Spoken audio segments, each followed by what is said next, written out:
And a very good evening to you, and welcome to Politics 101. Some technical glitches there at the beginning, but welcome. It's a Tuesday evening, our first program of the week. Remember, we are on now 4 days per week, um, Tuesday, Wednesday, Thursday, and Friday. We had our inaugural program on Friday night, Black Matters. On that program, we dealt strictly with issues that had to do and have to do with African Guyanese. Black Matters debut on Friday night, and we had a full house, and we are going to be on every Friday. That's the Friday edition of Politics 101. And on Tuesday, Wednesday, and Thursday, we have our regular politics across the board. Good evening and welcome. Welcome to Politics 101. Those of you who are joining us from Guyana, very, very good evening to you. Hope you had a wonderful weekend and the new week has started with a bang. If you join us from the wider Caribbean, as usual, good evening to you. Same time as in Guyana. Those of you who are joining us from Suriname, French Guyana, Venezuela, Brazil, welcome to Politics 101. And those of you who are coming at us from North America, Canada, the United States, welcome. Good to the people who are joining us from Maryland, Washington, D.C., location I know quite well. Good evening, Brooklyn Heights, New Jersey, Connecticut, Hartford, Connecticut. I've seen a few people from there. Welcome to Politics 101. And we can't forget our sisters who are joining us from Europe, in particular, England, United Kingdom, Great Britain, however you choose to describe the former colonial mother country. Good evening to you. Good evening and welcome to Politics 101. Tonight we're going to be touching a few issues with GHK Lall, who of course needs no introduction to you. He is a regular on this program, has been off for a couple of weeks, but is back on this evening. And those of you who read would know that he writes, and touches all issues. We have made use of some of his letters and columns while he was away, but he's back. Good evening, and welcome to Politics 101. The chickens have come home to roost. Chickens have come home to roost. We had Buxton, and then over the weekend, we had Hope Town. And I'm sure you followed what happened in Hope Town. The chickens have come home to roost. The chickens have come home to roost. As we said, what happened in Buxton was not an ordinary protest by the people of Buxton. It was a confrontation between law enforcement, Ala Kanu, and PPP's friends in the village. And we saw the police act differently. And then we, as if that's not enough, we saw what happened at Hope Town. Young man allegedly hit down pedestrians. The village turned on him, or, well, not the village, some people in the village turned on him. His father allegedly intervened and tried to circumvent the police. These are, I'm reading this stuff in the press. So if Buxton was about PPP's friends flexing their muscles to say to the PPP, wait a minute, this is not the deal we made. And eventually,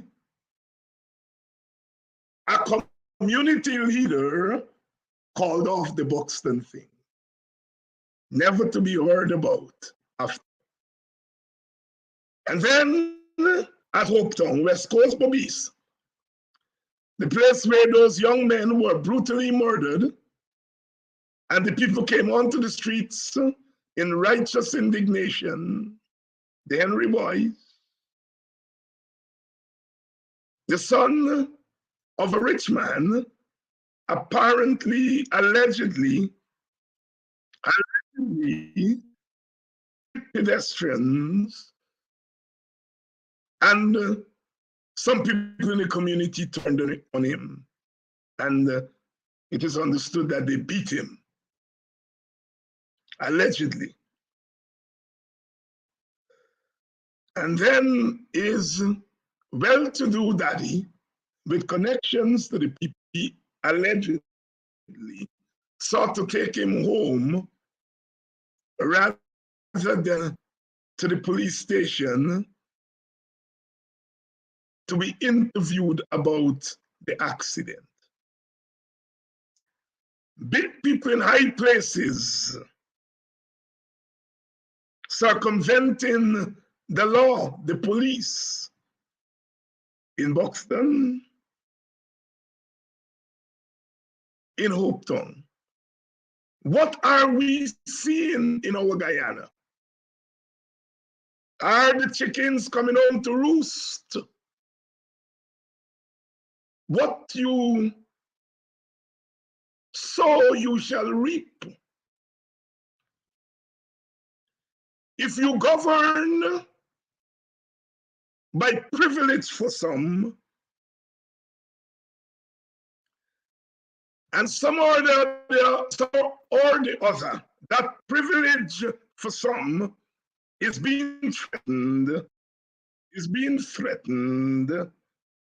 what happens? Professor Thomas talked about the criminalized state.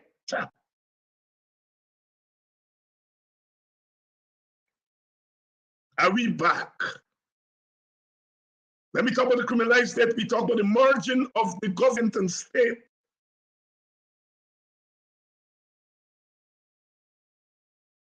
With elements in the underworld or the overworld. What are we seeing in Guyana? They tried to pass the Buxton thing off as a village protest. Didn't get very far. I wonder what they will say about what happened at Hopetown. You see, when dog licorice, he bound to choke. The PPP has begun to choke. All powerful, Scraven, licorice. And when you licorice and Scraven and you hongish, all these terms we use for people who are greedy with power. What happens is that you begin to choke. What you sow, you shall reap. Welcome to Politics 101. The chickens are coming home to roost. Is that a question? Is it a rhetorical question? The chickens are coming home to roost. Ipadaji just announced that they're seeking a meeting with the Attorney General.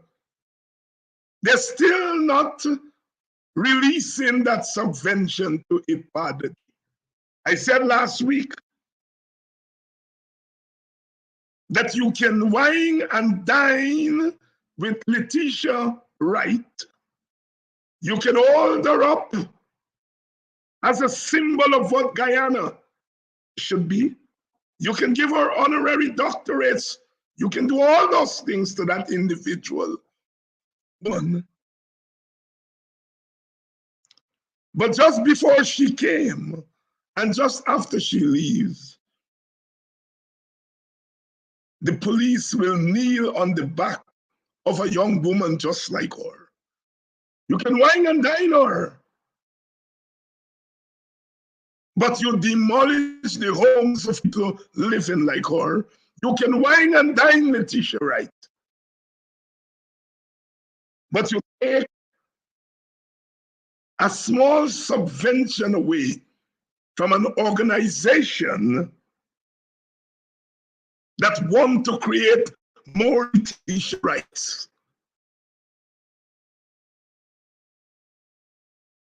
And then, of course, the budget. It has gone quietly into the night for some. But the budget is like a weapon. It's like a weapon of mass destruction in Guyana. Therein lies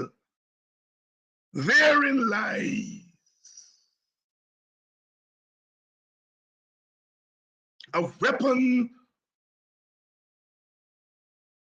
of social, racial, and gender inequality. Pregnant.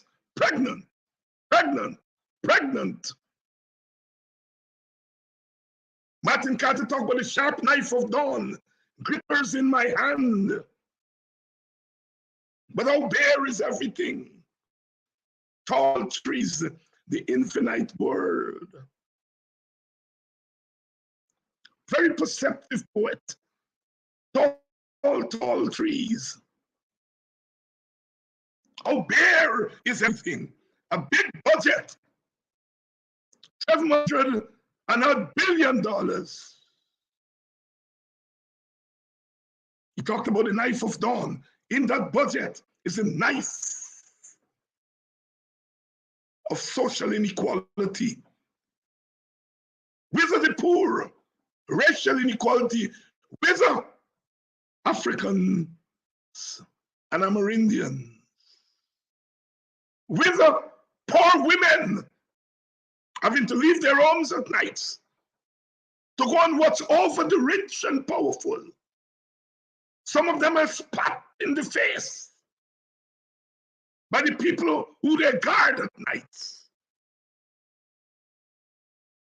I was reminded that George Lamin talked about sugar workers dirtying their hands. Our Indian Guyanese brothers and sisters dirtying their hands to feed the Caribbean. I was reminded of that. And I was reminded so that the point could be made that some of our darker brothers and sisters didn't dirty their hands or don't like to dirty their hands. Never mind, they dirty their hands. Long before indentured, our brothers and sisters came here as indentured. They continue to dirty their hands. The women, mostly Black women, midwives, who bring our children into of the world, dirtying their hands. All of us dirty our hands. Welcome to Politics 101. We're going to be talking tonight about those issues. We're going to be opening it up and getting beneath the surface.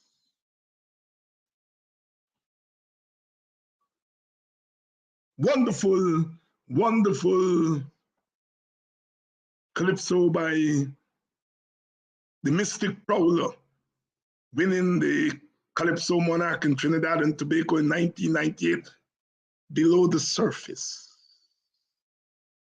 Below the Surface. We're going to get below the surface tonight with GHK Lall. Are you ready? And I am sure Some of you are ready. All of you are ready. Good evening. Uh, Good evening, Brother Gabriel. Good evening to you. Happy New Year. Happy New Year to you and to all our Guyanese brothers and sisters, wherever they may be. It's good to be back sharing with you. Thank you very much. And let's go straight into the budget. You've written quite a few pieces on the budget. You have tackled some of the hard questions. You were the first person, I remember, because we used your column, who made the point. And I remember it. You said only 1.7% of a $780 billion budget was set aside for what Clive Thomas called the poor and the powerless. I want you to start there. We've got a budget of $786 plus billion, almost 4 billion US dollars. Record breaking from last year, which was a record breaker in itself. We know what is happening across the world with global supply chain. We are aware of inflationary pressures, some from the Ukraine, some from the COVID, which is receding and not receding, from ships and tankers lined up and ports clogged.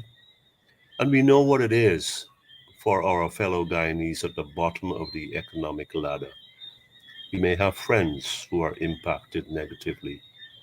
We are sure to have family, relatives here in Guyana who are feeling the brunt of rising cost of living.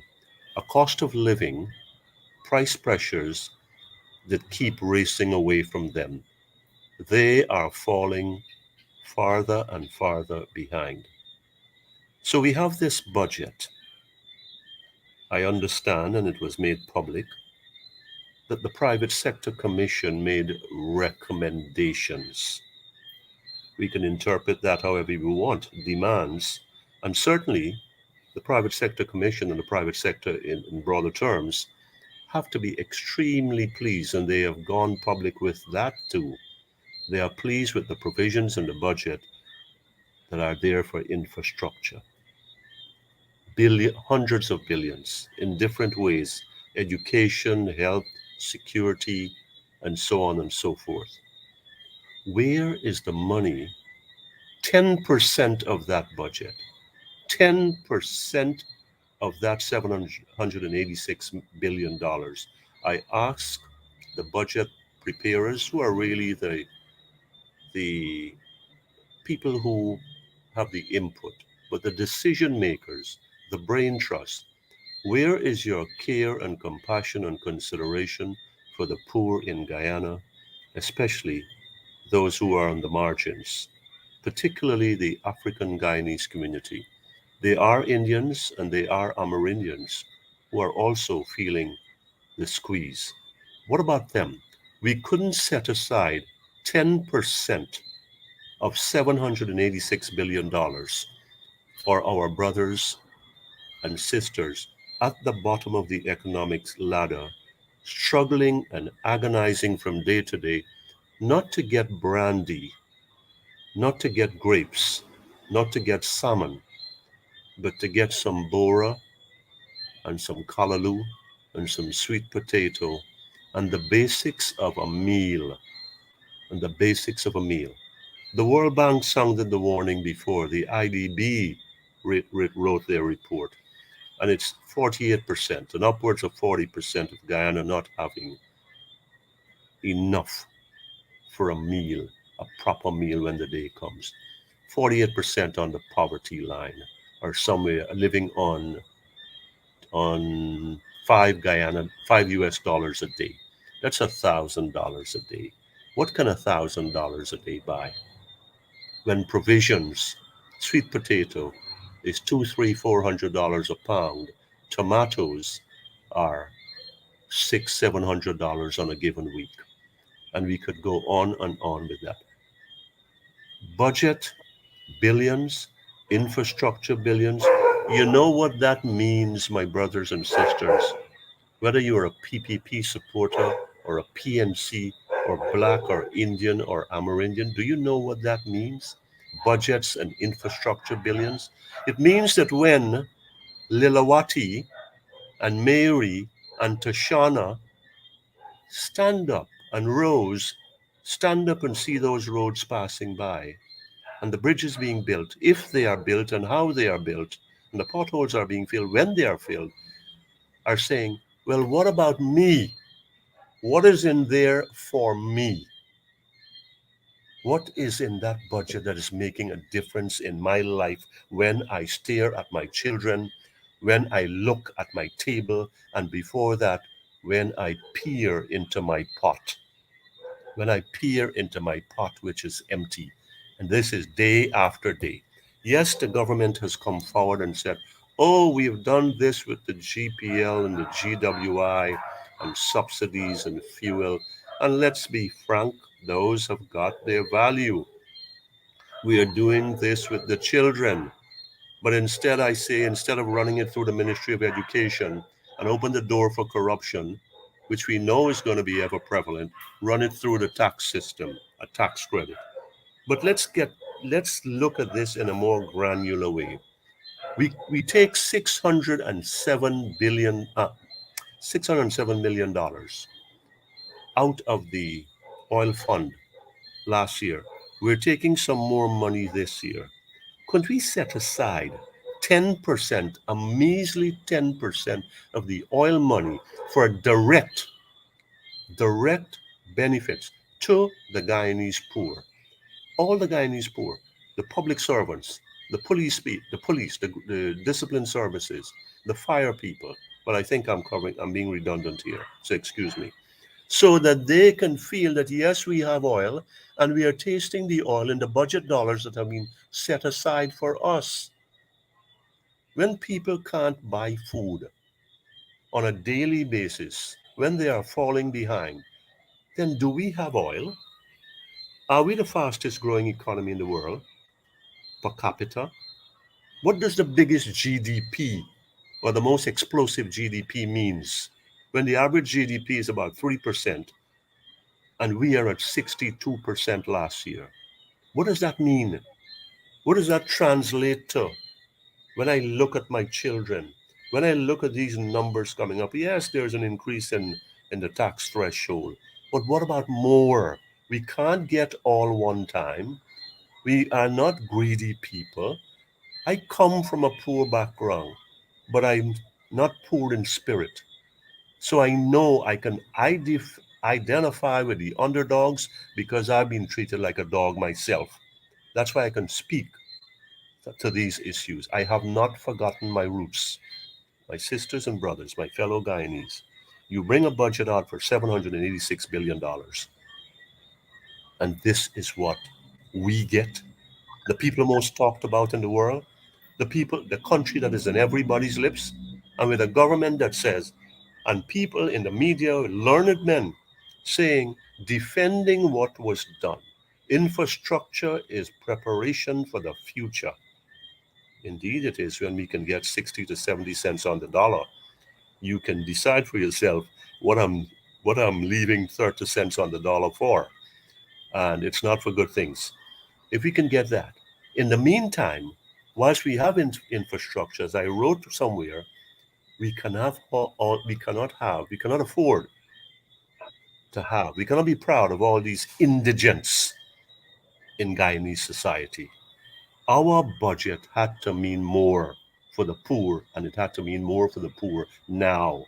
It had to mean more for the marginalized communities. It had to mean more for the people who feel left out and are left out. And it has not done so. It has not addressed so. The president, the vice president, the minister of finance, all honorable men, I'm sure, can talk leaf or license or whatever we call it. But at the end of the day, those people are still without. Too many Guyanese are still without in an economy, in a country that is the talk of the world, that is the glitter in the eye of a lot of people. So everybody's coming here and getting a piece of the action. The 1% people, the less than 1% people in society must be smiling already, can't stop smiling because of all the provisions in the budget via contracts, via what is going to come down the line for the rest of the year, what is waiting there for them. They don't even have to get budget supplements this year, but they will get. So the rich gets more. This is what GDP means. The rich gets more and the poor gets less. The wealth gap widens. We don't want to go into inflation. That's a different conversation. But at the end of the day, people, we're talking about inflation whilst we have starvation. We have starvation, and that just should not be. We're not talking about the textbooks here, but I got to tell you this. If we've got the biggest GDP anywhere in the planet, or one of the biggest ones, and we have 95% of that GDP growth going to 5% of the population, then the other 95 that it will are forced to scramble over the 5% that is left. And that is what our budget, our growth, our economy means for Guyanese, the mass of Guyanese, the multitude of Guyanese who are left to scramble on their own. The words there and the wisdom of GHK Lall, talking about the budget, putting it in context, witnessing for the poor, the powerless, asking what's in that budget to make them happy.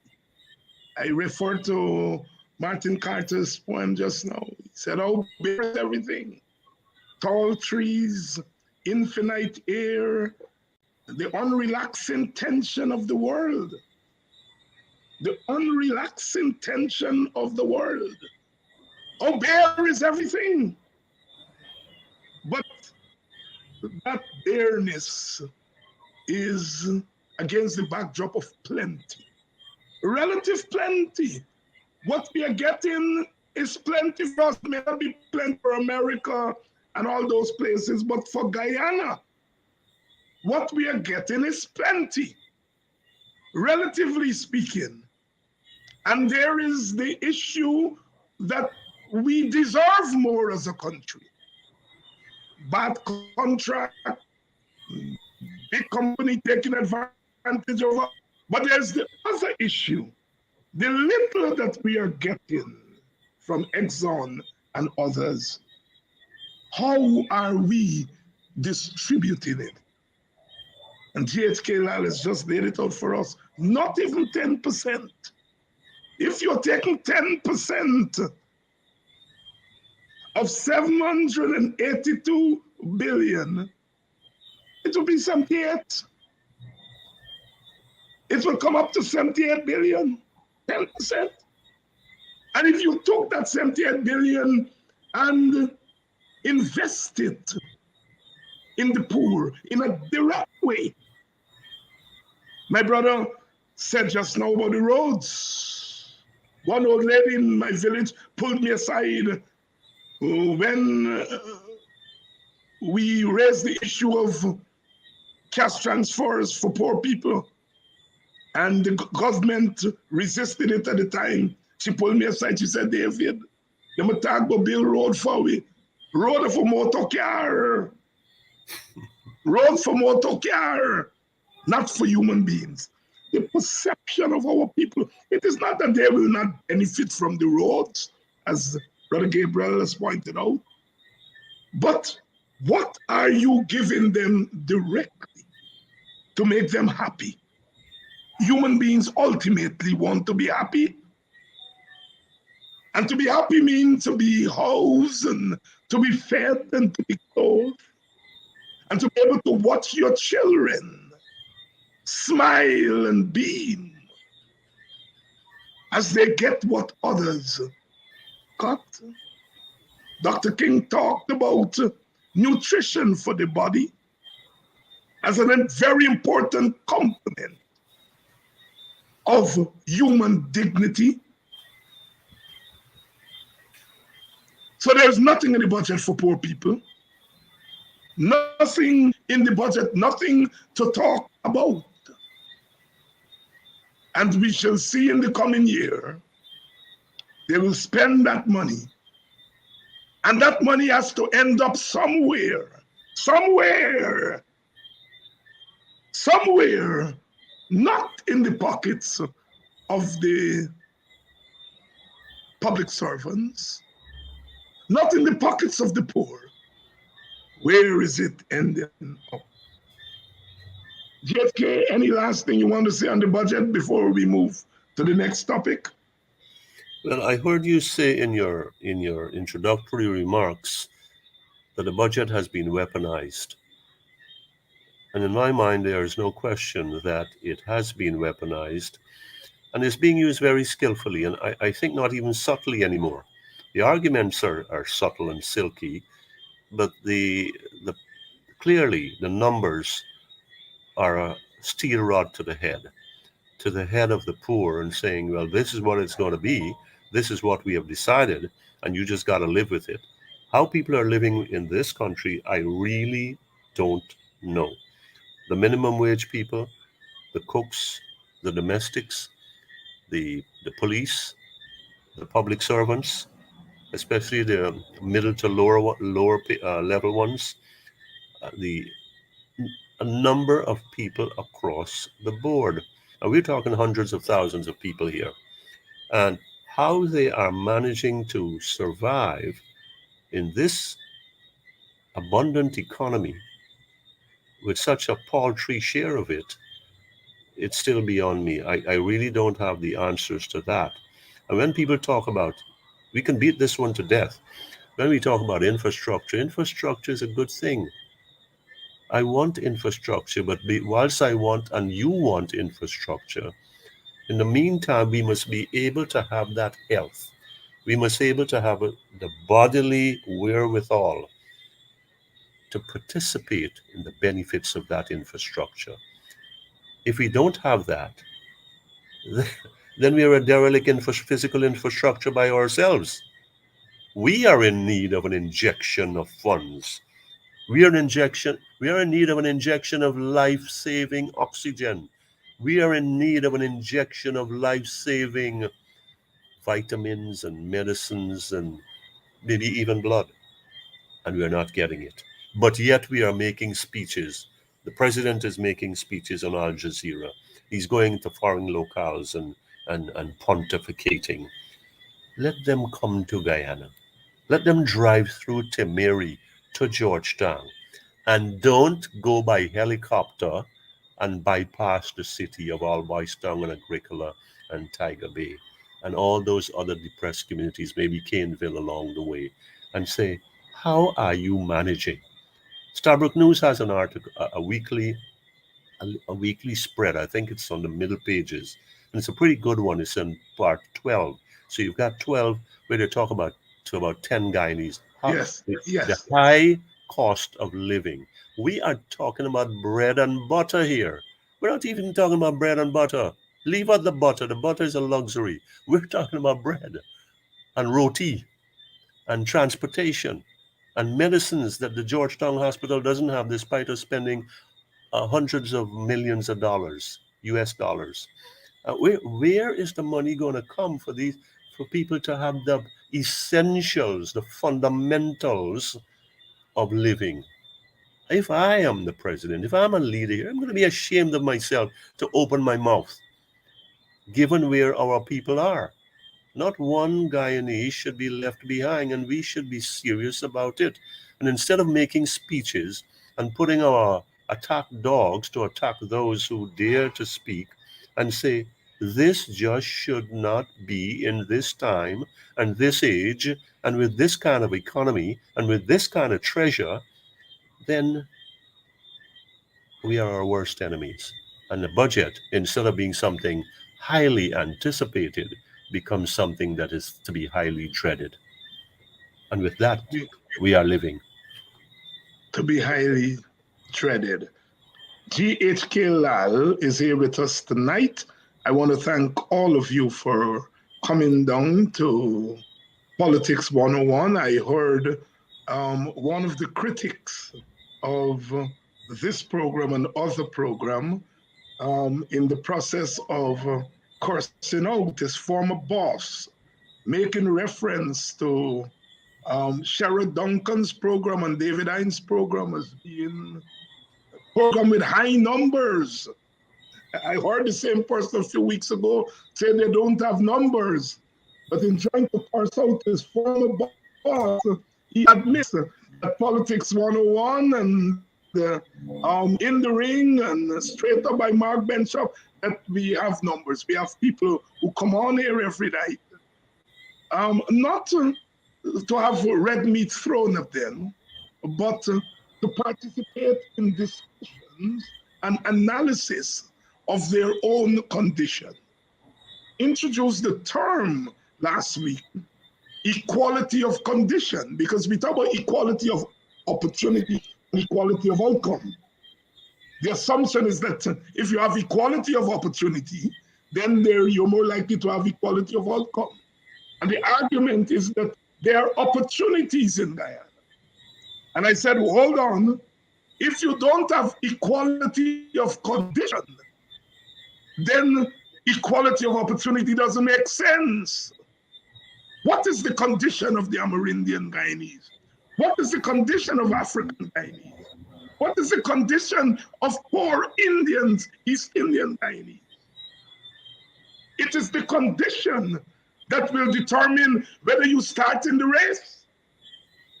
If your legs are not strong, if your bodies are not well fed, how can you start the race?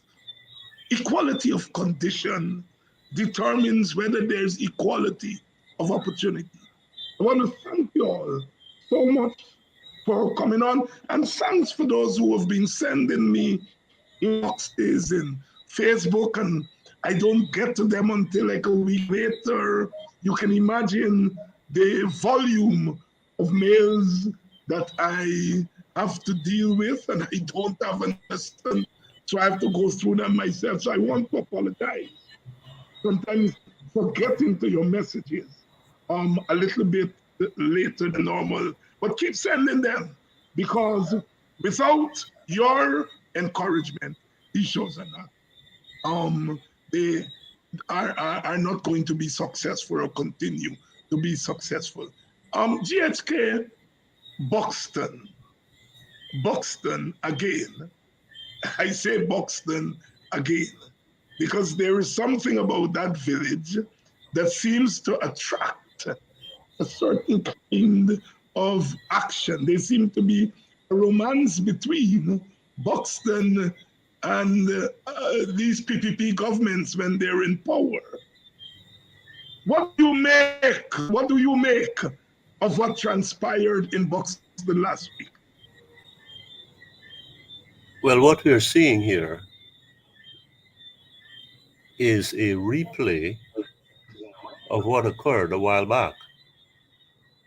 When governments, and the PPP government has compiled an incomparable record of creating parallel institutions and enforcers and agents outside of existing state institutions, you end up with what you have in Buxton last week. When you go outside of what has been established for nefarious purposes, you end up with a repeat of what you had after the jailbreak and what terrorized Guyanese, and from which it seems that there is no learning. Look, we can call it community outreach, we can call it rehabilitation, which the government has been doing. We can use ministers to go and share out budget monies under his ministry, monies that are better utilized by engaging the opposition, by targeting the poor. But instead of doing that, you go and create these parallel forces from the Twilight Zone. from the Twilight Zone who, having tasted that nearness to what is powerful, become a power unto themselves.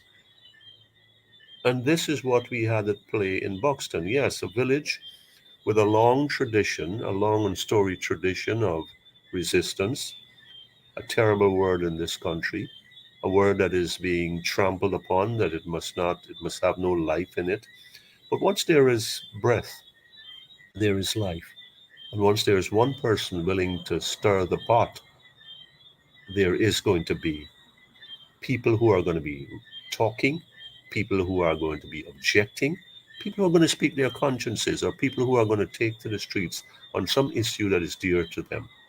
What is so? On the one hand, in the first instance, we have a Buxton development where a friend of the government, an ally of the government, decided, well, wait a minute, what you're doing there doesn't apply to me. Or I want a level playing field with your guys of your color, your stripe, who are being given a pass.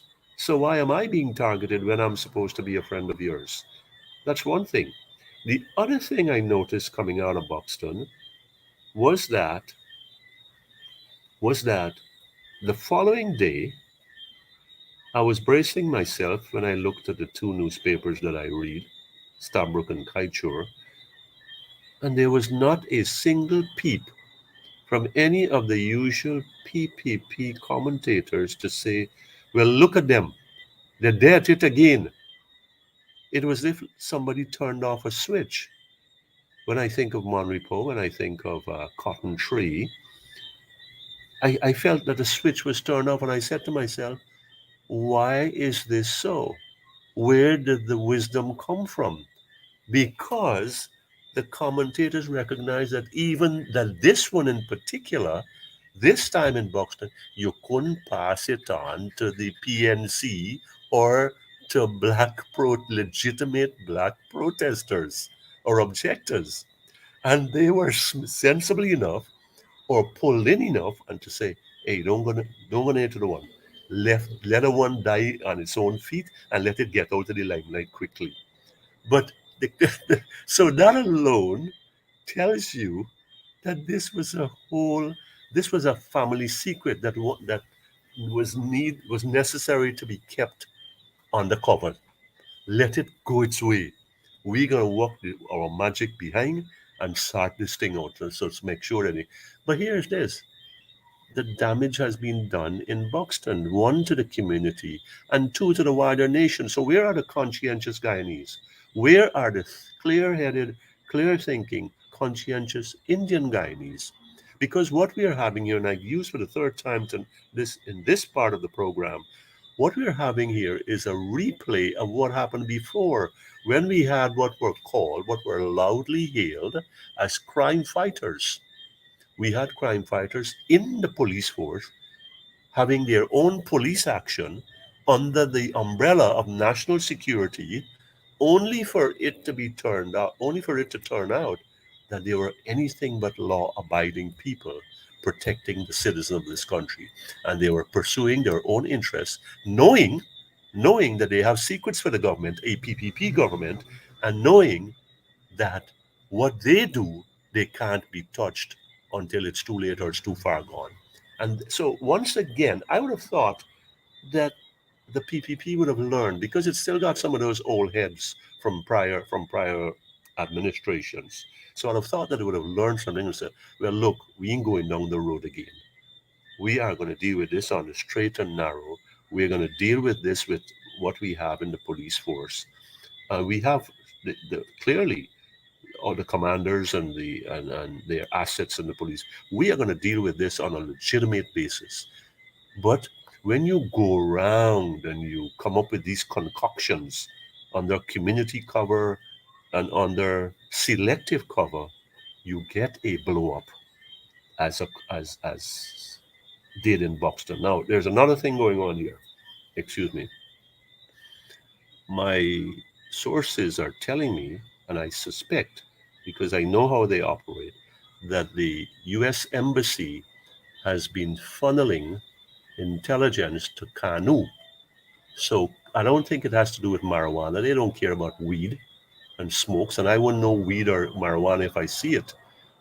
But they have been following Kanu with intelligence that it has no choice but to go on those drug busts that we have been reading about. Where this one came from, where this particular so-called police meet slash Kanu action came from, is anybody's guess. I don't think the U.S. people had any hand in this. $7 million of marijuana, who cares? At least not from their perspective. But somebody cared, and somebody kicked up a stink about it, and that person is recognized as being within PPP circles, and now they've got to live with that fallout. That is why they want this matter to go away. That is why they don't want anybody to talk about it. That is why they don't want any spotlight to be shed upon it.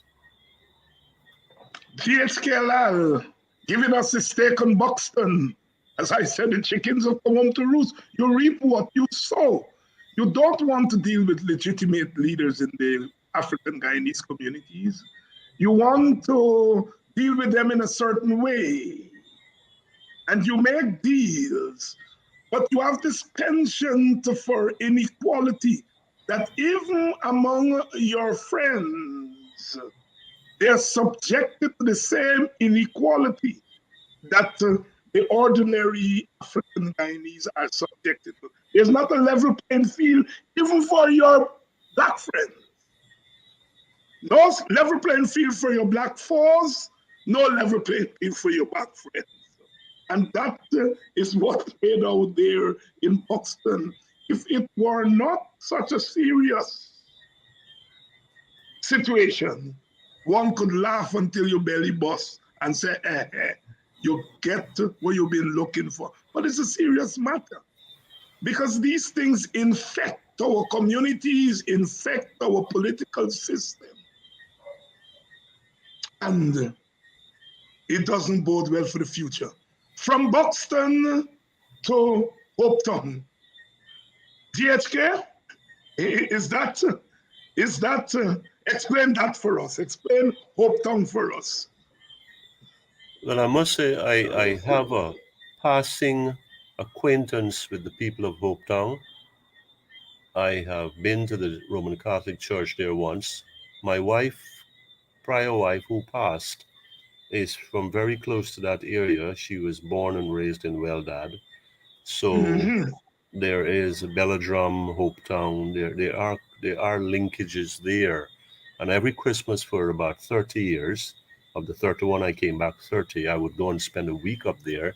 So I have some familiarity with the neighborhood, and I have a few people that I know from there. Now,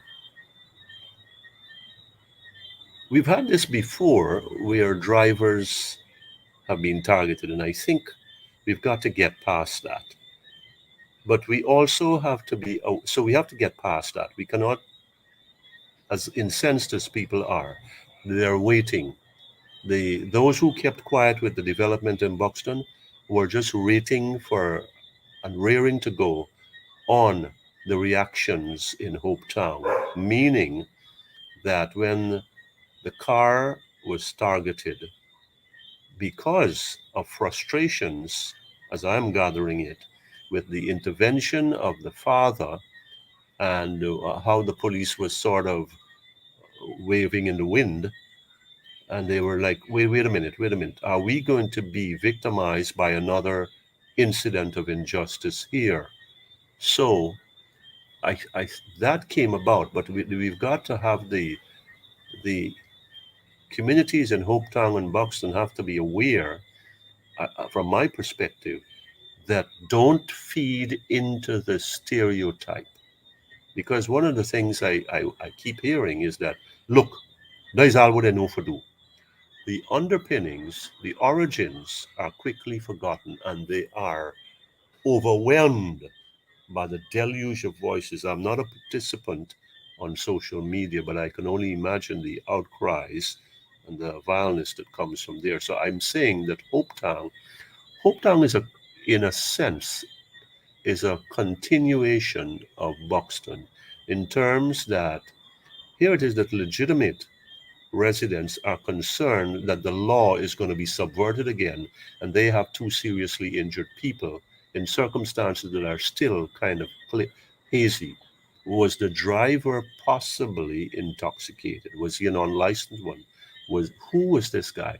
Why is this double standard? Why was this selective policing appearing to be unfolding? And I think that's where the intervention came, and on an accelerated basis.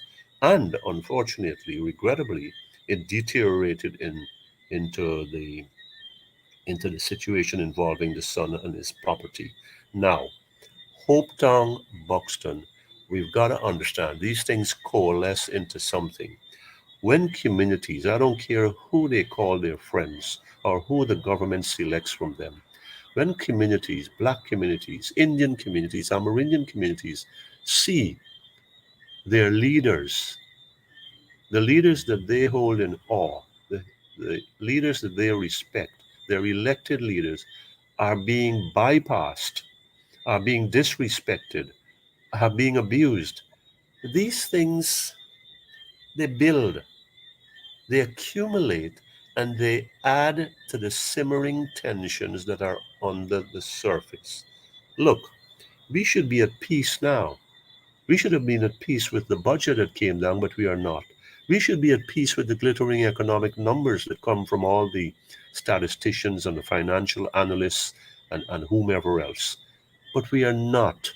And we are on edge. And my sense is that if there was the right kind of leadership, that things could go a really different route. We are looking at the foreign community, the Europeans and the Americans, with the Americans spearheading, my fellow Americans spearheading, and I'm ashamed about that. What is in their interest? What is in their interest is not what is favorable to Indians and Amerindians and African Guyanese and mixed Guyanese. What is in their interest? They don't care anything about us. So we could burn cars, we could burn tires, we could block the roads, but once Exxon fetches away the oil and the slumberjays come and erect their radioactive facilities in our communities and bypass our court decisions with a feeble EPA, the American ambassador is not going to say anything. The British High Commissioner is not going to say anything. They were able to intervene tooth and nail into our national elections, and that was welcome. They've already made clear, very audibly, where they stand on local government election. But you can't say, you cannot summon the strength, the interest, and the willingness to speak about the injustices that are going on in this country, other than for the little kernel of inclusion and benefiting all Guyanese. When all Guyanese do not benefit, when the Buxton friends of the PPP government see that they are not dealing with a level playing field, they react, and they react vociferously and vigorously. And I'm choosing my words carefully here. There's that frustration. There is that recognition of inequity and unfairness, even though it might be illegitimate unfairness, dishonor among thieves. On the other hand, Hopetown is where people are sitting back and saying, we are not getting anything other than crumbs and dregs, and we are told to be contented with that. And then something like this happens from those who are getting, possibly, who are beneficiaries of government largesse. And then now they're going to twist this thing. So we're going to have two broken people in the hospital with millions of dollars in medical bills, possibly, once if they survive, and we pray that they do. And nothing is going to come out of it. And I think that's what spilled over, that built up, spilled over, and what we have. We still have to be careful. We as Guyanese have to be careful, to be cognizant that the eyes of the world are upon us, and the foreigners place a premium on peace and stability, and they will give carte blanche. They will stand aside and say law and order must prevail. So there has to be a cognizance of that in terms of how things are reacted to. But again, the bottom line is that I think that the frustrations that are right below the surface are boiling over. And I'm asking myself, not in any sinister fashion, But to just ring the bell, there are more communities like this. What are they seeing? What are they hearing? What are they thinking? And when circumstances come in their midst, how are they going to react? As a government, that's what I would be concerned about. Not with these farces that are intended to use, abuse, misuse, and mislead Guyanese, especially of African Guyanese and Amerindian descent, and even Indian Guyanese to a lesser extent. But the idea is to pull the wool over their eyes and say, we care, but there's no caring here. What is cared about is that a free passage will be created and given so that all the atrocities that are going on, financial atrocities, leadership atrocities, governance atrocities, can be perpetuated at will. GHK Lall here on Politics 101 tonight. We are touching on subjects that are contemporary and that have a direct and indirect effect on the lives of ordinary, poor Guyanese people of all. And we talked about the budget, we talked about Buxton, we talked about Hopetown, and although Buxton was a fight between the KANU and Friends of the PPP, they were shooting, as they said, indiscriminately in a village. And those bullets were hitting the homes of people who had no business in their business that they were shooting up about. And this is how the community gets dragged in as they see that injustice. Against a friend of the PPP, but nevertheless, it's an injustice. I mean, you're chasing him and you shooting up, and you don't care who. You're not going to go into Pradoville and shoot up like that. You see, so although it's not the business is not a community business, but the community gets involved and gets consumed, as Martin Pater would say, what's happening there. Go ahead. The community gets embroiled, the community gets involved, and the community gets libeled. That's right. The community gets libeled for what did not originate with it, and what it is not responsible for. There's this all too human reaction. You come in my place and you shoot up my house, man. I mean, which one of us is going to sit down and say, well, let's have a resolution that is democratic? That's gone through the window. I mean, that's gone. There's a time for peacemaking and pacifying and listening. But you have endangered myself and my family and my neighbors. And unless I do so, what are you going to do next? Am I going to be gone and then you're going to tell my survivors, well, we sorry? Well, we got a saying in Guyana, sorry can't help, right? That's right. It's too late. So embroiled, involved, and libeled. Libeled. And I'm surprised, well, not surprised, given the other players in this opera, the Friends of the PPP, that this did not take a life on its own. Imagine if that were not so. Imagine if that were not so. Let's ask ourselves the other side of that question, of that equation.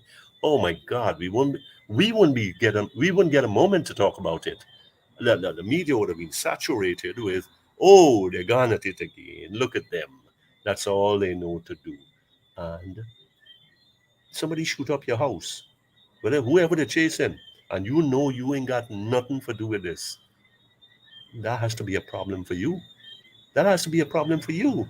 And I think part of that was what happened in Box. But the good thing, it's how disciplined, I said this before, and I'm going to say it again, how disciplined the PPP commentators were not to even take that and to leverage it in mainstream media. Yeah. They didn't. They just wanted this thing to go under the mat and never to reappear. GHK Lall there, GHK. Ipadaji is still awaiting the resumption of that subvention. In a press conference yesterday, they revealed that they have made some contact with the Attorney General to talk about the resumption of that subvention. Thoughts on that ongoing saga on witnesses? It G. Another articulation and extension of injustice in this country. Raw, rabbit. I mean, you're going to take away the subvention, millions of dollars that has been coming all along under the flimsiest of pretexts. And then that's just it. We are in charge, we are in control, and this is what it is going to be. So take that. And that's what we have with it, Pada G. That's the origins of the thing, and it has played out with a libel suit by Vincent Alexander against the vice president. And now, Pada G has reached out to the Attorney General in a communication, which he has acknowledged. But strangely, I know the man is well, I suspect that the man is a busy man, the Honorable Attorney General. He said it was a 4-line email, but he hasn't gotten around to reading it. Maybe what he means, he hasn't gotten around to studying it. Mr. Alexander, on behalf of Pada G, said, we would, something to this effect, we would welcome dialogue. And I agree with that. What we have had so far is not dialogue, but diatribe. We have heard, ad infinitum, about fraud. And on the other hand, we've heard about audit reports which were presented and nothing has been countered from the PPP side. I mean, if those audit reports were flawed, I'm sure we would have heard about it by now. We would have heard, well, these things are not relevant. They were not professionally done or something like that. So today's Stabrook News, in reaction to the Itpadaji letter calling for some sort of media, said the government is open, receptive to mediation. The question is, who's going to be the mediator? I mean, we are still a little ways away from there, but I think it's the way to go, that there must be conversation. The problem in this country is that we are not having any conversation. Somebody wrote a pretty impressive article that I saw earlier today, about the role of the opposition. And she said, look, we're not talking about numericals here and 65 divided by 2. What we are talking about is that constitutionally, the opposition is half of the governance structure. Half of the governance structure. And I happen to agree with that interpretation and that conclusion, in that there must be that communication, there must be that collaboration, there must be that objection. They must, and so here it is what you're putting out. Here are the alternatives that we are forwarding, putting on the table as solutions. We don't have that in this country. So one by one, the African commentators, the African entities are being singled out, taken aim at, and put out. Ipadaji is one of those. I'm asking the co-ops, wasn't it? And the lands, that was the last one that came out from the Honorable Minister of Labor. I mean, what are these people sitting up at night and doing? Are they thinking really of a one Guyana and of carrying this place to another level, of reaching to the opposition and say, we are going to go on record and we are going to go in public? And the opposition has to do the same thing. And I think the opposition needs to be in front of this, say, we are for engagement. We are for putting our cards on the table, and let us get to that table so we can hear each other instead of talking around each other and having our people shouting at each other. That's when we are where we are, we have an Ipadaji fallout, because the government feels that, listen, we can do anything we want. You keep saying in your intro, and I heard you again just now, when you sow the wind, when you reap, when you sow the wind from scripture, you reap the whirlwind. And we are seeing little stirrings of the whirlwind in some form or another. What happens when people get ideas that, look, we haven't had a real whirlwind yet and we need one, because that's going to be the answer, the resolution to our situation. So Ipadaji, I feel, is on the right track. I am gratified by the Attorney General's response. It seems that there is a little, from the impasse, there's a little inching. There's a little inching forward to, look, let's get over this thing. I think only good can come from it. IPADA-G will be able to service its constituents, continue to do the kind of work that it has done very well. I see Mr. Alexander, I see Miss Olive Cannon Sampson being tireless in their efforts to bring visibility to this issue, to gain some traction for the concerns. And at the end of the day, just like the budget is the bigger tent, the more panoramic situation. IPADA-G is this subset where monies from the budget, subvention, however it's done, the mechanism, goes to IPADA-G and then is directed into worthwhile causes and communities affecting the African Guyanese community. If we really want to see, if as a government we really want to see African Guyanese be a proud, upstanding group within the demographic, within the Guyanese demographic, then we would want to fund IPADA-G not only freely, but even more effusively. And so to go the other way really shows your hand in terms of what is in it. Is it blood? Is it warmth? Or is it Arctic chill to put around your neck and make you shiver and suck the life out of you? Thank you very much there, my brother GHK Lall. Anything that you really want to say before we go? I think we have approached a crossroads a long time ago. I think we are on the dotted line. We're at this crossroad here now. Everything is in our hands as to how we should proceed. The wisdom is there, the awareness is there, our circumstances are there. We cannot continue in this divided role if we're going to maximize the benefits from our wealth. And I'm not talking just about oil. If we are really going to be a polity, a society, a country that can come to grips that this is not our grandmother's Guyana, our grandfather's state. This is ours, and it belongs to us. And once the government gets that in its head, and once the opposition puts that on its front burner, we are not going to be talking about the traumas of IPADA-G, the restlessness in Buxton, the frustrations in Hopetown, and whatever has happened before and what is to come. I think we have our destiny in our hands, and if we have an authenticity in our leaders on both sides, a sincerity and a commitment to honesty, we can really have a truly better Guyana.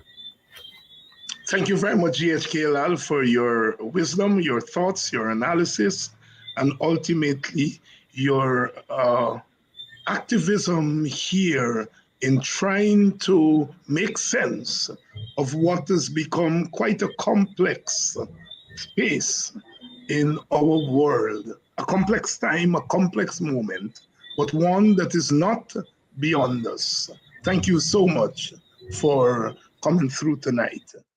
And to you, the audience, I left this comment by Marlene Lorimer.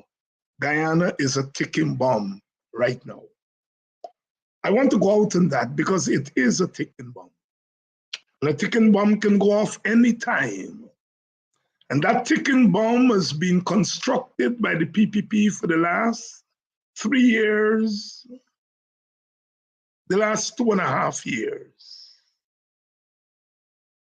Some of us have been victims. Many, many, many, many poor people, Black people, brown people have been victims. The African Guyanese community has been targeted. The people of Mocha, the people of Linden, the vendors in Georgetown, Buxton, Hopetown, West Bobbees, number 5, or in Boston and Dartmouth, Peter Headley.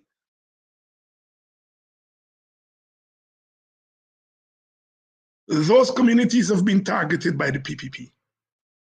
And the bomb is ticking, a bomb of their making. they're making. Our cries to turn back, change course have gone haywire. We said you are an emerging apartheid state instead of checking themselves. In the quarrel among friends, we are now hearing that some people who are not Africans have admitted that they're apartheid. Glimpses of apartheid, instances of apartheid.